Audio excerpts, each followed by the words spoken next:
নবীজির চেহারা মোবারকের দিকে তাকাইলে ক্ষুধা নিবারণ হয়ে যায়, জাহান্নামের আগুন হারাম হয়ে যায়।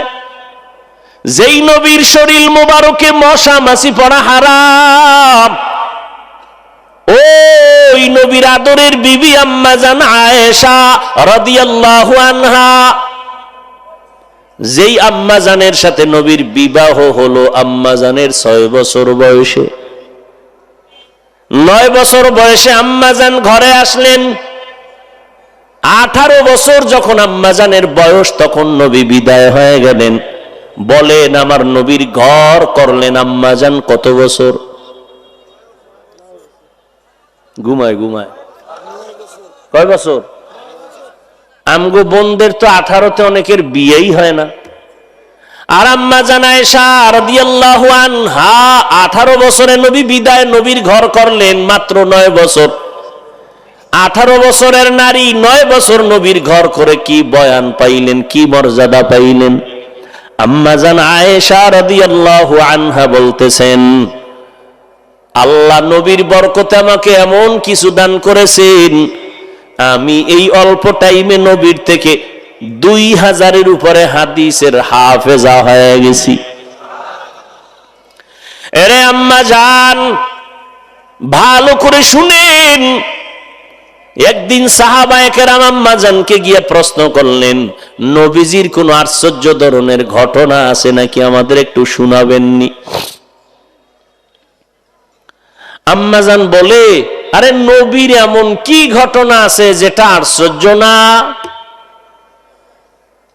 নবীর জিন্দেগীর সবই তো ঘটনা আশ্চর্য ধরনের ঘটনা। ও যুবক,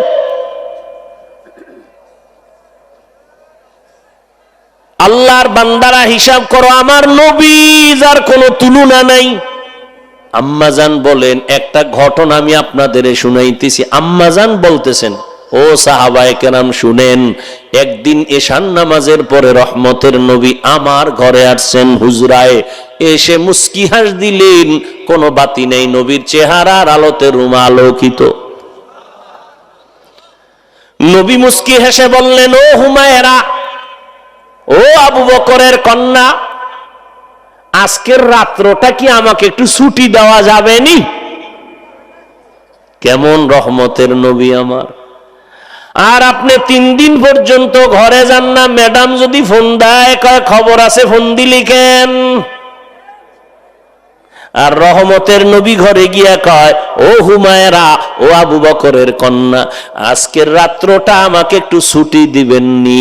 আম্মা জান বলেন, নবী গো, আপনি কি বললেন? আমি না বলবো নাকি? আমি আবু বকরের কন্যা, আমার আব্বা আপনার পিছনে কোরবান, আমার জিন্দেগি কোরবান। কি করবেন নবী জানি না। আম্মা জান মনে মনে ভাবলেন, রহমতের নবী ভিন্ন কোনো বিবির ঘরে যাবেন নাকি, একটু সন্দেহ আসতেই পারে।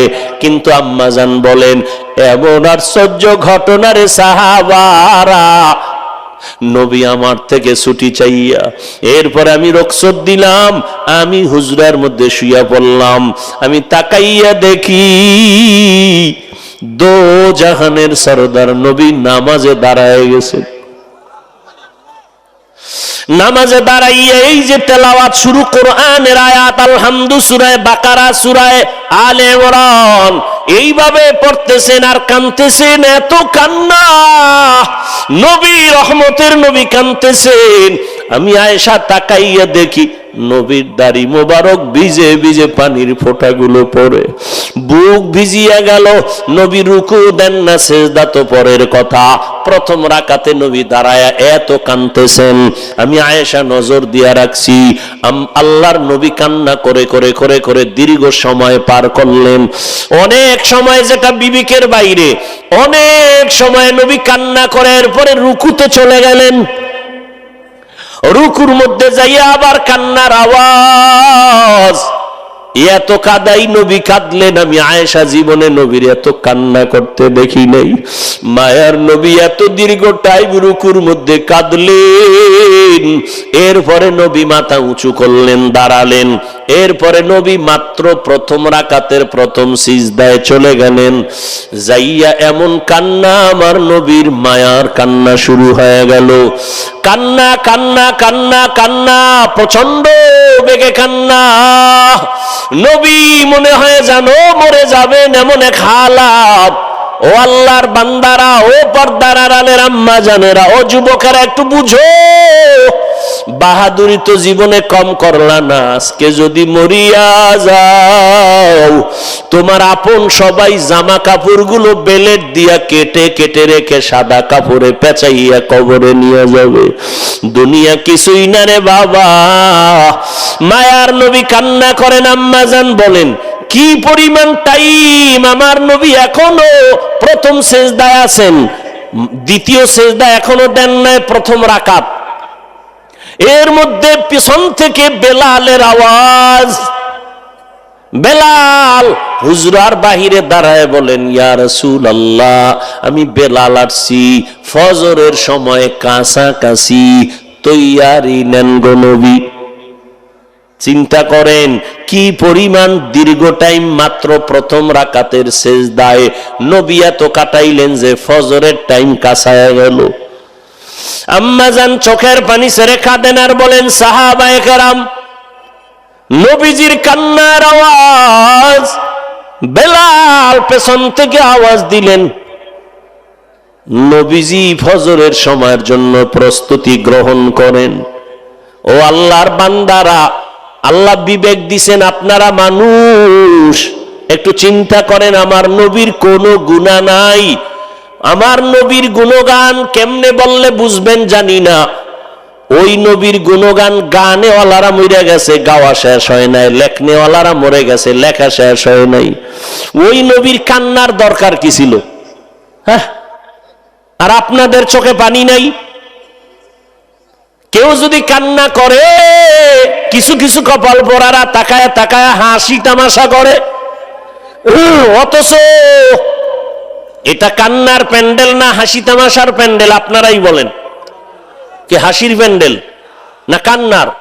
তো কান্নার প্যান্ডেলে বসে হাসেন কেন? আমি তো নজর দিয়ে দেখতেছি, ওই শেষ পর্যন্ত কেডা কি করে মোটামুটি নজরে বাড়ি খায়, আর উল্টা পাল্টা করলে এটা আগে বাড়ি খায়। দেখি তো অনেকে হাসাহাসি করে ভিতরে ভিতরে। তুমি হাসো কোন লজ্জায়? নবী কাঁদতেছেন আর তুমি হাসো। এরপরে আসেন নবীর হাতে গড়া সাহাবায়ে কেরাম আবু বকর, ওমর, ওসমান, আলী জীবন ভর কান্না করলেন। এলেমেও কমতি নেই, আমলের দুর্বলতা নাই, এলেমে আমলে তাকওয়ায় এত আগানো আবু বকর। নবী বলেন, সব মুমিনের আমল যদি এক পাল্লায় দাও, আবু বকরের পাল্লা ভারী হয়ে যাবে। ওই আবু বকর নামাজে সারা রাত দাঁড়ায় দাঁড়ায় কান্না করেন। ও যুবক বাবারা, বলো এত আমল করিয়া জান্নাতের টিকিট পাইয়াও কেন কাঁদলেন? একজনে জিজ্ঞে, আবু বকর আপনি কাঁদেন কেন? বলে, আমার মালিকের দরবারে কেমনে আমি দাঁড়াইয়া হিসাব দিব সেই ভয়ে আমি কান্না করি। ও আল্লাহর বান্দারা, ওমরে ফারুক কান্না করেন। সাহাবী জিজ্ঞাসা করলেন, কাঁদেন কেন? হাসরের ময়দানে আল্লাহ যদি বলেই ফেলেন সব মানুষ জান্নাতে যাবে, একজন জাহান্নামে যাবে, আমি ওমর ভয় পাই সেই লোকটা আমি হয়ে যাই নাকি? ওসমান রাদিয়াল্লাহু আনহু কান্না করেন, জান্নাতের টিকিট রেডি। ও ওসমান কাঁদেন কেন? কয়, মরার পরে কবর হলো প্রথম ঘাঁটি, ভয় লাগে যদি ওখানে আটকায়া যাই, পরে আমার উপায় কি হবে? ও আল্লাহর বান্দারা, আজকে কান্না নাই। আল্লাহ কোরআন শরীফে বলে, ফালিয়াযহাকু কলিলা ওয়ালিয়াবকু কাসীরা, কম হাসো বেশি কান্না করো। নবী বলেন, যারা জাহান্নামের আযাবের ভয় গুনার কথা স্মরণ করে কাঁদবে, আল্লাহ জাহান্নামের আগুন হারাম করে দিবেন। ও মানুষ, এত নিষ্ঠুর কেন হইছো? ওরে তোমাদের কলবটা কি একটু নরম হবে না? তোমাদের চোখে কি একটু পানি আসবে না? মা বাবার শাস্তির ভয়ে যদি সন্তানের চোখে পানি আসে, ওস্তাদ ছাত্রকে মারবে সেই ভয়ে যদি ছাত্র কান্না করে, ওরে তোমার আমার গুনার কারণে জাহান্নামের আগুন ওই ভয় তোমার অন্তরে কেন আসে না রে বাবা? তোমার চোখে কেন পানি আসে না? তোমার কলবটা কি পাথরের থেকেও খারাপ? আল্লাহ তো তাই বলতেছেন কোরআনে, সুম্মা কাসাত কুলুবুকুম মিন বাদি যালিকা ফাহিয়া কাল হিজারা আও আশাদ্দু কাসওয়া ওয়া ইন্না মিনাল হিজারাতি লামা ইয়াতাফাজ্জারু মিনহুল আনহার ওয়া ইন্না মিনহা লামা ইয়াশাক্কাকু ফায়াখরুজু মিনহুল মা ওয়া ইন্না মিনহা লামা ইয়াহবিতু মিন খাশিয়াতিল্লাহ ওয়া মাল্লাহু বিগাফিলিন আম্মা তা'মালুন।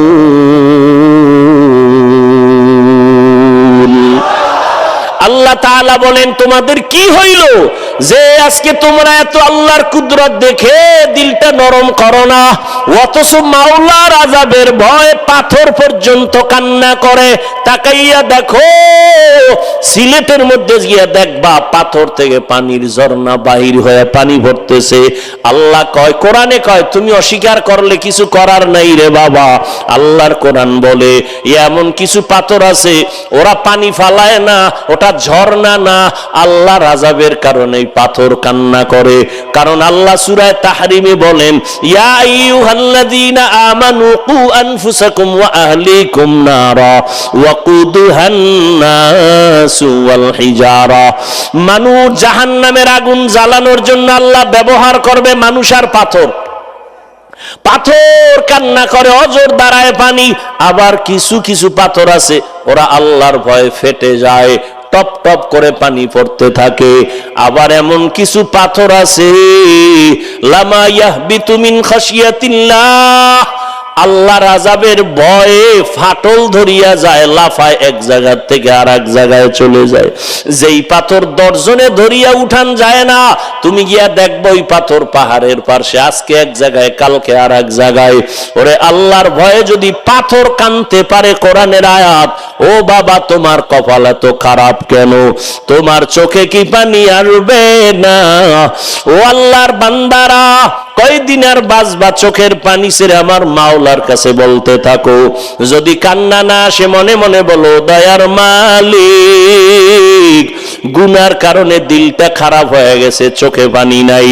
ওই মা বাবা তোমার উপরে বেজার, তাড়াতাড়ি মা বাবার দোয়া নিয়ে আগাও, উলামায়ে কেরামের পরামর্শ নিয়ে আগাও, আর আল্লাহর কাছে মাপ চাও। মনে মনে বলো, আল্লাহ আমি জীবনে কত অন্যায় করেছি, আমার অন্যায়ের খবর আমার মা বাবা ভাই বোনেরা কেউ জানে না, জানলে আমার কেউ মোহাব্বত আর করতো না। আল্লাহ জানার পরেও রাগ করে পানি বন্ধ করেন নাই, বাতাস বন্ধ করেন নাই। আল্লাহ তাআলা বরং প্রতি রাত ডাকে, বান্দা তওবা কর। রাতের শেষ ভাগে আল্লাহ ডাকেন, আসো তওবা করো। ও আল্লাহর বান্দারা, মনে মনে আমার মাওলাকে ডাক দাও, মনে মনে গোপনে বলো, আল্লাহ আমার গুনার কারণে মনে হয় হাত না পাক, চোখ না পাক, জিহ্বা না পাক, অন্তর না পাক।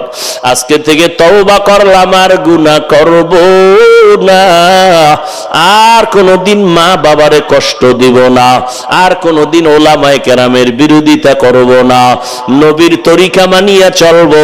ব্যবসা করো, চাকরি করো রে বাবা, লেখাপড়া করো, বাধা নাই। ও পর্দার আড়ালের আম্মা জানেরা, আপনার মতো কত মা এখনো আছে নামাজ পড়ে, স্বামীর মাল হেফাজত করে, আপনারা কেন পারবেন না? ও যুবক যুবতীরা, তোমরা কেন পারবা না? ও বৃদ্ধ বাবাজিরা, আপনার মতো কত বুড়া মানুষ মসজিদে গিয়া নামাজ পড়ে, তারপরও নামাজ ছাড়ে না, আপনি কেন পারবেন না? আল্লাহর কাছে পেছনের গুনার কথা স্মরণ করে তওবা করেন। ও আল্লাহ, দুনিয়ার গরম সইতে পারি না, কবরে জাহান্নামের আগুন কেমনে সহ্য করব? দুই পার্শ্বের মাটির চাপ কেমনে সহ্য করব? হাসরের ময়দানে ভয়ঙ্কর।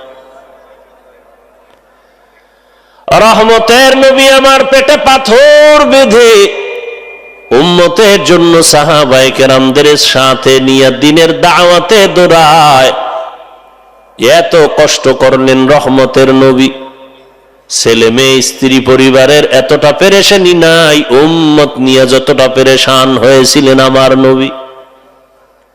নবীর পরে সাহাবায়ে কেরাম মৃত্যু পর্যন্ত উম্মতের পেছনে দৌড়ায়। এইভাবে আস্তে আস্তে আস্তে আস্তে আজকে পর্যন্ত ওলামায়ে কেরাম যারা আছেন ঘুমায় না, নিজের বাড়িঘর ছেলে মেয়েরে নিয়ে চিন্তা করে না, উম্মত নিয়ে চিন্তা করে 12 মাস। তাবলীগওয়ালারাও আপনাদের পেছনে দৌড়ায়, পীর সাহেবরাও দৌড়ায়, ওলামায়ে কেরাম দৌড়ায়। বিনিময়ে আপনারা কিছু দেন? কিচ্ছু দেন না, গালি ছাড়া। সুযোগ পেলেই চরমনের বিরুদ্ধে লেখেন, দাওবন্দীদের বিরুদ্ধে লেখেন, কওমির বিরুদ্ধে লেখেন, সুযোগ পেলে তাবলীগের বিরুদ্ধে লেখেন, সুযোগ পেলে ইমামের বিরুদ্ধে লেখেন। একটা টাকাও সুযোগ পেলে দেন না, বরং একজন মসজিদের ইমামের বেতন 10,000, 6 মাস বাকি। দুই একটা ভালো থাকবে, ভালো আছে খারাপও আছে, তবে অধিকাংশ নিয়ে হইল হিসাব। বেতন 10,000, 6 মাস বাকি, তাও একজনে দেয় না। যিনি বড় দায়িত্বে আছেন তার টাকার অভাব নাই, কিন্তু সে ইমামের মাসে বেতন দেয় 100 টাকা। কয়শো? এভাবে দিতে দিতে কেউ 20, কেউ 5 টাকা। কোনদিন ইমাম জুমায় কইছিনি যে 6 মাস বাকি কেন, 1 তারিখের মধ্যে বেতন দিবা, না হয় আসর থেকে সূরা উল্টা পড়ব? বলছে? কাউকে গালি দিছে?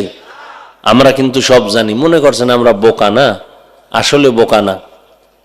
আপনাকে মতো যদি গাঞ্জা খাইতাম, বিড়ি টানতাম, মদ পান করতাম, তাই না একটু বোকা বলতে পারতেন। মাওলার কোরআন যাদের সিনায় আছে এদেরকে বোকা বলেন, লজ্জা করে না? পৃথিবীর শ্রেষ্ঠ কিতাব, বিধর্মীরা পর্যন্ত এই কিতাবটাকে সম্মান করে এখনো। এই কোরআন শরীফটা যার সিনার মধ্যে পুরাটা জমা, আপনি কি খেলা মনে করছেন? এটা একটা আদর্শলিপি বই, বাংলা 10 পৃষ্ঠার, একজন হাফেজ পাবেন বাংলাদেশে? এক পায়ে দাঁড়ায় 10 পৃষ্ঠা বলতে পারবে? অথচ 30 পারা কোরআন সিনায় লয়া। সেদিন এক ছেলেরে পাগড়ি দিলাম, 8 বছর বয়স, 6 মাসে হাফেজ হয়ে গেছে। কি মনে করেছেন? কি প্রয়োজন ছিল বিধর্মীদের এই কোরআন রিসার্চ করার? রিসার্চ করে করে দেখছে পৃথিবীর জ্ঞানের ভান্ডার হলো কোরআন। এখান থেকে জ্ঞান অন্বেষণ করেছে। সেই কোরআন যাদের সিনায়, এরা বোকা হবে কেন? বোকা সেজে থাকে কেন? রসুলের আদর্শ লালন করি। কেমন আদর্শ? রসুল এমন এক টাইমে মক্কা নগরীতে আসছেন, পৃথিবীর মধ্যে নিকৃষ্ট মানুষ ছিল মক্কার মানুষ, চরিত্রহীন, লম্পট। কি পরিমাণ খারাপ ছিল এর ভাষা নাই বলার। সেই মানুষগুলোকে মাত্র 13 বছরের সিরিয়ালে স্বর্ণের মানুষ বানায় দিলেন। জিব্রাইল আমিনকে আল্লাহ পাঠায় দিয়া বলেন, ও জিব্রাইল, একটা লিস্টি দিয়ে দিলাম, পয়গম্বরের হাতে পৌঁছায় দাও, নবীরে জানায় দাও, এই লিস্টির ভেতরে যত জনার নাম আছে নবী যেন নাম বলে দেয়, এরা বিনা হিসাবে কি জান্নাতি। ভাইরা আমার, এই যে অল্প টাইমে চরিত্রহীন মানুষগুলোকে দামি বানায় দিলেন। কেমন দামি! 10 জনার নামে তো ওপেন আল্লাহ জান্নাতের টিকিট পাঠায় দিলেন, এরা বিনা হিসাবে জান্নাতি। জানেননি? আপনারা জানেননি? কয়জন? একটু জবান খুইলেন, জোরে বলার দরকার নেই, বাকি জবান খুলেন। সবাই আস্তে কইলেও তো একসাথে বড় আওয়াজ হয়। মুসলমানের আওয়াজ বেঈমান বাতিল ভণ্ডদের জন্য একটা আতঙ্ক। 10 জনার জান্নাতের টিকিট পেয়ে গেছেন। সিরিয়ালে কয়জন? জানা থাকলে বলেন, প্রথম নাম কার? বলেন। দ্বিতীয় নাম কার? তৃতীয় কার? চতুর্থ কার? এইরকম 10 জন। এরা তো ডাইরেক্ট সিল লাগায় গেলেন, দুনিয়াতে চোখে তাকায় গেলেন আমরা জান্নাতি। বাকি সব সাহাবায়ে কেরামদের ব্যাপারে আল্লাহ কোরআনের মধ্যে সিল মেরে দিয়েছেন, রাদিয়াল্লাহু আনহুম ওয়া রাদু আন। আমি আল্লাহ তাদের উপরে রাজি, তারা আমি আল্লাহর উপরে রাজি, অর্থাৎ তারা জান্নাতি। সব সাহাবায়ে কেরাম কি বলেন? জান্নাতি। নবী বলেন আসহাবি কান্নুজুম। এখান থেকে একটা পয়েন্ট মনে রাখবেন মরণ পর্যন্ত। এই জমিনে যারা সাহাবায়ে কেরামের বিরুদ্ধে ইশারা ইঙ্গিতে বলবে অথবা